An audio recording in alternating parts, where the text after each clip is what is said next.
Good morning dear students. DD science academy Lalsot Dausa के इस online class में आपका एक बार फिर से स्वागत है। मैं आज आपको 11th class biology cell organelles ribosome के बारे में डिस्कस करेंगे। राइबोसोम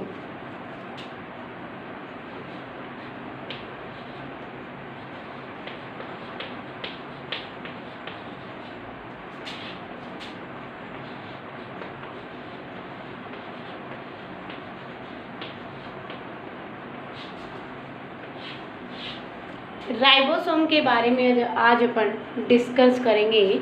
देखिए, राइबोसोम की खोज किसने की? सबसे पहले राइबोसोम को किसने देखा?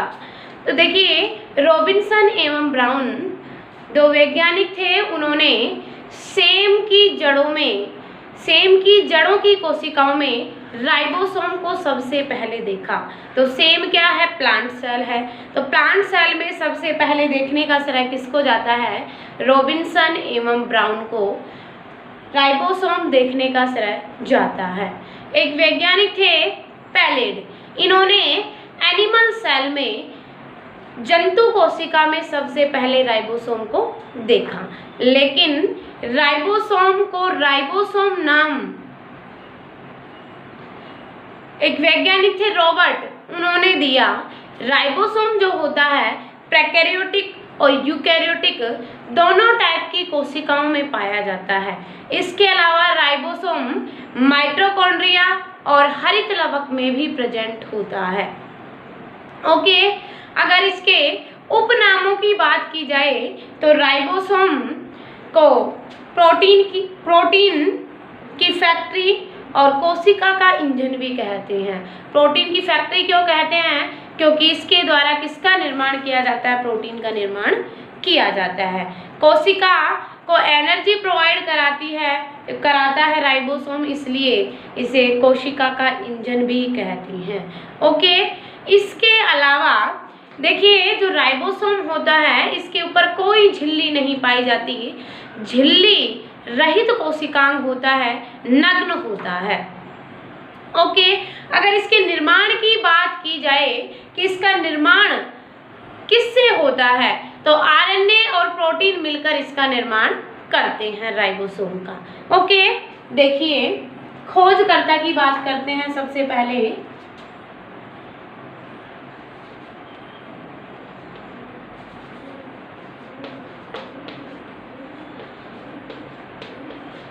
खोजकर्ता, तो राइबोसोम के खोजकर्ता कौन है? रॉबिन्सन एवं ब्राउन ने सबसे पहले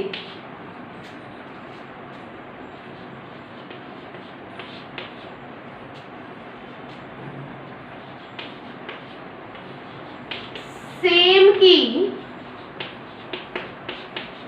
जड़ों में राइबोसोम को देखा।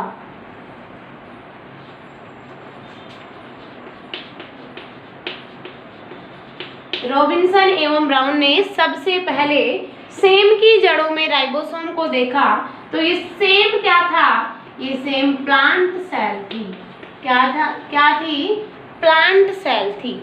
प्लांट सेल में सबसे पहले देखने का श्रेय किसको जाता है? रॉबिन्सन एवं ब्राउन को। ओके, अगर मैं एनिमल सेल की बात करती हूँ तो एक वैज्ञानिक थे पैलेड। इन्होंने एनिमल सेल में राइबोसोम को देखा।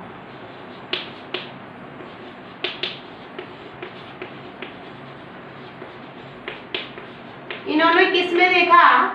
एनिमल सेल में राइबोसोम को देखा। ओके, इसके उपनाम की बात कर लेते हैं कि इसके उपनाम कौन कौन से हैं। देखिए, इसे कोशिका का इंजन,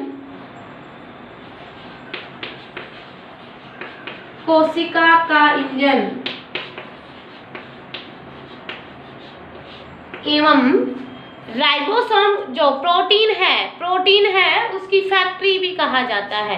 क्यों? क्योंकि राइबोसोम का काम क्या होता है? प्रोटीन का निर्माण करना। तो इसे कोशिका का इंजन और प्रोटीन फैक्ट्री कहा जाता है।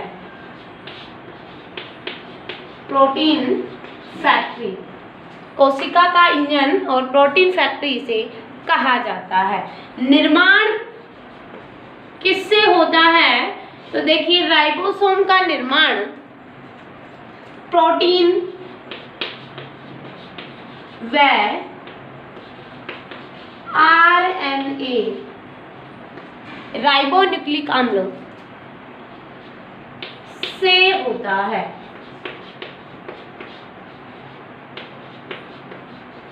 के द्वारा किया जाता है या प्रोटीन व आरएनए से होता है। अब देखिए, ये इसके ऊपर कोई झिल्ली नहीं पाई जाती है। झिल्ली की अगर बात की जाए तो ऐसा कोशिकांग है ये जो झिल्ली रहित होता है, झिल्ली विहीन कोशिकांग है। राइबोसोम कैसा है? झिल्ली विहीन कोशिकांग है।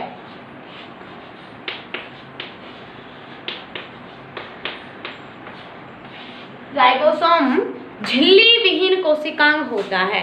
ठीक है, तो समझ में आई बात कि खोज किसने की? रॉबिन्सन एवं ब्राउन ने सेम पादप की जड़ों में की, जो क्या थी? प्लांट सेल थी, प्लांट था। ठीक है, पैलेड ने एनिमल कोशिका में राइबोसोम को देखा, जबकि पैलेड ने एनिमल सेल में राइबोसोम को देखा, जबकि राइबोसोम को राइबोसोम नाम देने का श्रेय रॉबर्ट को जाता है। अभी मैं आपको बताऊंगी। ओके, उपनाम क्या है? कोशिका का इंजन और प्रोटीन फैक्ट्री है। प्रोटीन की फैक्ट्री है, प्रोटीन का संश्लेषण करती है। निर्माण प्रोटीन व आरएनए से होता है और झिल्ली रहित कोशिकांग होता है। राइबोसोम कैसा होता है? राइबोसोम झिल्ली रहित कोशिकांग होता है। यहाँ तक की बात क्लियर। अब अपन आगे बढ़ते हैं। देखिए,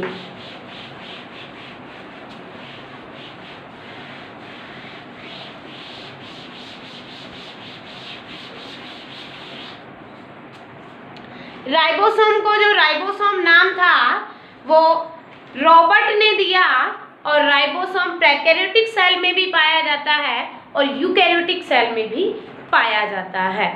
इसके अलावा हरित लवक व माइटोकॉन्ड्रिया के अंदर भी राइबोसोम प्रेजेंट होता है।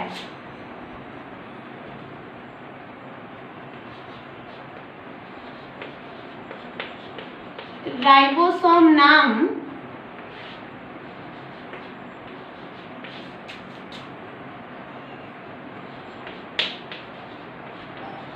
रॉबर्ट ने दिया।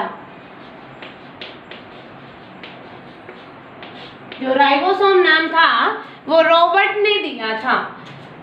राइबोसोम प्रोकैरियोटिक कोशिका और यूकैरियोटिक कोशिका दोनों प्रकार की कोशिकाओं में, दोनों प्रकार की सेल्स में पाया जाता है। इसके अलावा ये माइटोकॉन्ड्रिया और हरित लवक के अंदर भी प्रेजेंट होता है।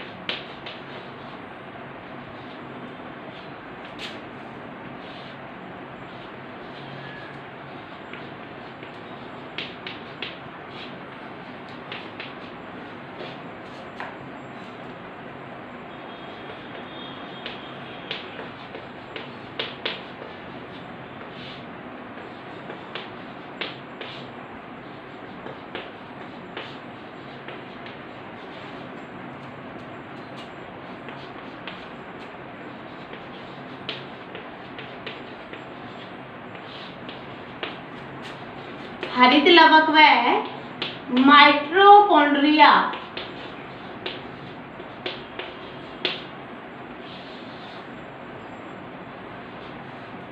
हरित लवक व माइटोकॉन्ड्रिया में भी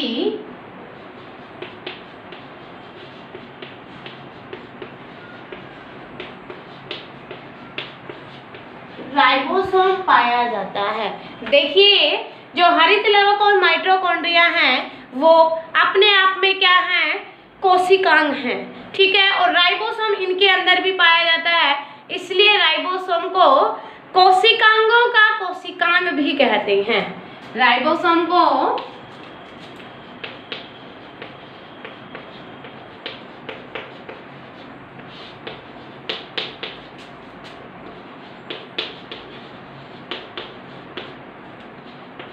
कोशिकांगों का कोशिकांग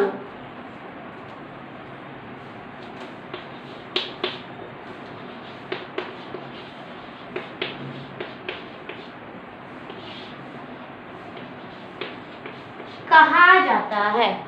क्यों कहा जाता है? क्योंकि ये माइटोकॉन्ड्रिया और हरित लवक में भी पाया जाता है, और माइटोकॉन्ड्रिया और हरित लवक क्या हैं, ये अपने आप में एक कोशिकांग है। कोशिकांगों के अंदर पाया जाता है, इसलिए इसे क्या कहते हैं, कोशिकांगों का भी कोशिकांग कहते हैं। अब देखिए राइबोसोम को इनके अवसाधन गुणांक के आधार पर इसे राइबोसोम दो टाइप के होते हैं, ठीक है, उनकी अपन बात करेंगे। एक होता है 70S और एक होता है 80S। राइबोसोम अवसाधन गुणांक के आधार पर दो टाइप का होता है। कौन कौन से दो टाइप हैं देखिए, ये समझ में आया। राइबोसोम नाम किसने दिया, रॉबर्ट ने दिया। राइबोसोम प्रोकैरियोटिक और यूकैरियोटिक दोनों कोशिकाओं में पाया जाता है। इसके अलावा हरित लवक व माइटोकॉन्ड्रिया में भी राइबोसोम प्रेजेंट होता है। राइबोसोम को कोशिकांगों का कोशिकांग भी कहते हैं। क्यों? क्योंकि ये जो कोशिकांग है इनके अंदर भी प्रेजेंट होता है। ओके, राइबोसोम का काम क्या होता है, ये प्रोटीन संश्लेषण का काम करता है, प्रोटीन का निर्माण करता है। ओके, तो अवसाधन गुणांक के आधार पर जो राइबोसोम है वो दो टाइप का होता है। अवसाधन गुणांक के आधार पर राइबोसोम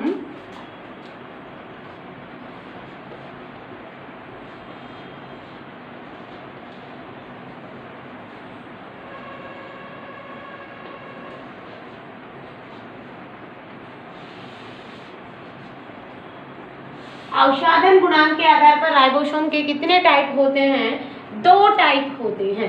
किसके आधार पर बता रही हूँ ये मैं आपको,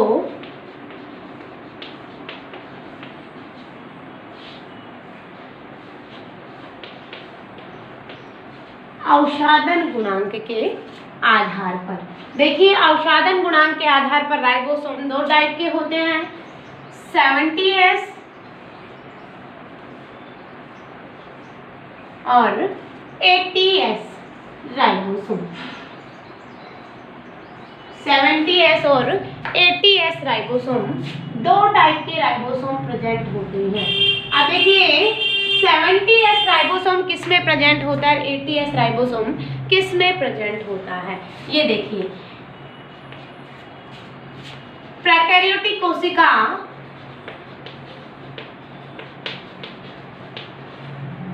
प्रोकैरियोटिक सेल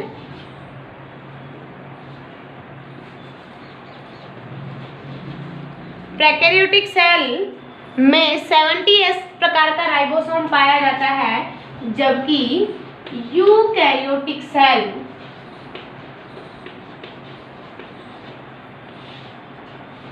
में 80S प्रकार का राइबोसोम पाया जाता है।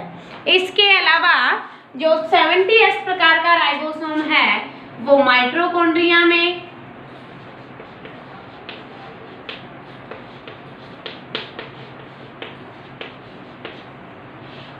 एवं हरित लवक के अंदर भी प्रेजेंट होता है। 70S प्रकार का राइबोसोम माइटोकॉन्ड्रिया और हरित लवक में भी पाया जाता है, और 80S प्रकार का राइबोसोम किस में पाया जाता है, जो यूकैरियोटिक कोशिकाएं हैं उनके अंदर पाया जाता है।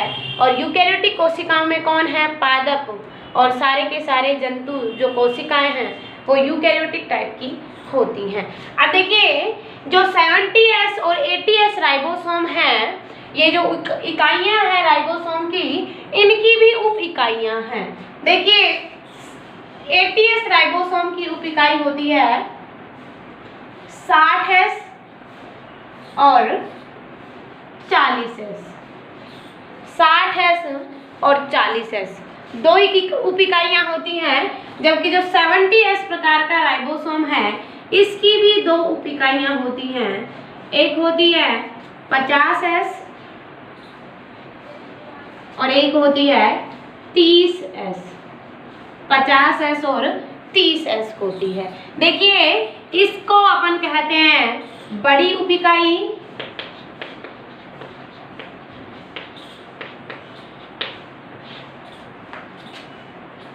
जबकि 30s को कहा जाता है छोटी उप इकाई।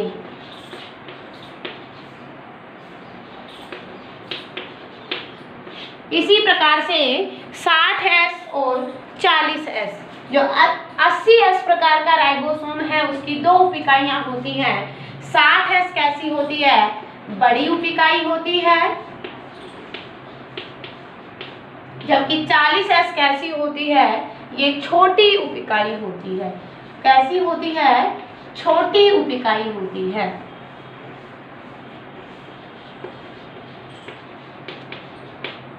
अब देखिए ये जो उप इकाइयां हैं ये इनका वियोजन और संयोजन इनकी आयनों की सांद्रता पर निर्भर करता है।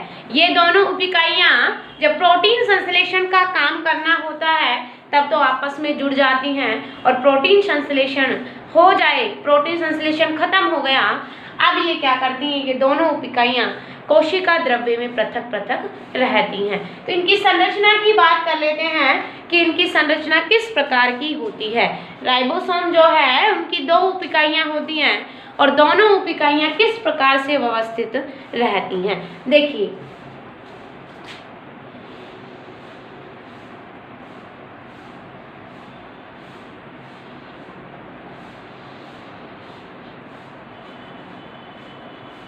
इस प्रकार से राइबोसोम की जो इकाइयां हैं वो प्रेजेंट रहती हैं। राइबोसोम की इकाइयां इस प्रकार से प्रेजेंट रहती हैं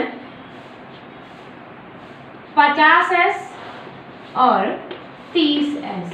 देखिए 50s और 30s हो गई, इसी प्रकार से 60 और 40s भी प्रेजेंट होती हैं। ये क्या है? ये बड़ी उप इकाई है और ये छोटी उप इकाई है। ठीक है, तो बड़ी उप इकाई देखिए इसकी संरचना कैसी होती है मैं आपको बताती हूँ। यहाँ तक क्लियर है सभी को कि राइबोसोम अवसादन गुणांक के आधार पर दो प्रकार का होता है, 70s और 80s।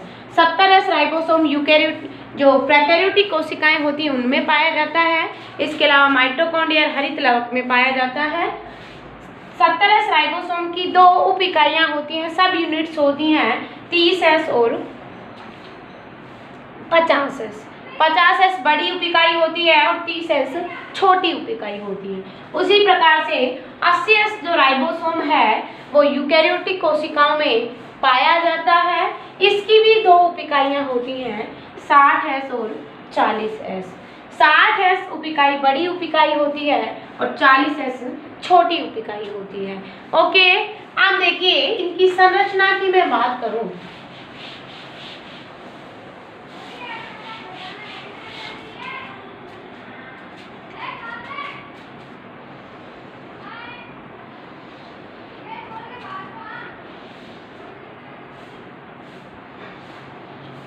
देखिए ये 60s है और ये क्या है? ये 40s है।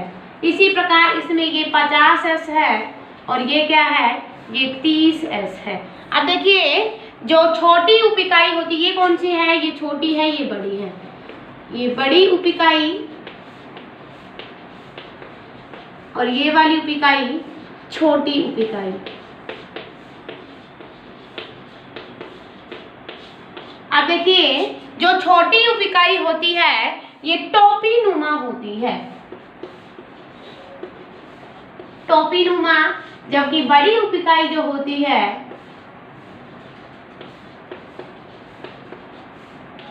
वो गुंबदाकार होती है। इसी प्रकार इसमें भी ये वाली छोटी होगी, ये वाली बड़ी होगी। तो जो छोटी उप इकाई है वो तो टोपीनुमा और बड़ी उप इकाई कैसी होती है? गुंबदाकार होती है, गुंबद के आकार की होती है।